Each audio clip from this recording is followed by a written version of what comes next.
Gripi sezonal në Kukës ka shkaktuar një rritje të numrit të personave që kërkojnë ndihmë mjekësore në urgjencën e Spitalit Rajonal, shpreh Emin Ferati, shefi i urgjencës.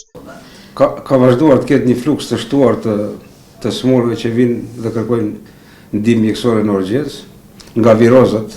Pak a shumë të rriturit bëhen diku deri në 80 vizita 24 orë. Po të shikoni sot urgjenca është plot. Gati për ditë, para dita urgjenca është plot dhe nuk marrim dot frikë, nuk ka vende më për të smurë.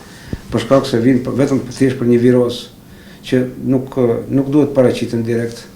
Dhe duke zënë ambientet e spitalit edhe pastaj nuk ka një urgjencë ku të ulet. E rëndësishme mbetet vizita tek mjeku i familjes e në bazë të rekomandimeve dhe tek mjeku specialist. Si rregull duhet marrë kontakt në fillim me mjekun e familjes, të smurë drejtohen direkt te urgjenca, por nuk është kjo rruga, për shkak se kemi mbi kërkesë të urgjenca. Mjeku i familjes mund t'i trajtojë këto pacient, pasi janë viroza, dhe në qoftë se mjeku i familjes e gjykon se situata del jashtë kontrollit apo komplikohen, të smurt i drejton me flet rekomandimi te mjeku specialist, jo në urgjencë, po te mjeku pneumolog apo për fëmijë te mjeku pediatër. Sipas të dhënave, edhe në moshat pediatrike vijojnë të ketë shtim të prekurve.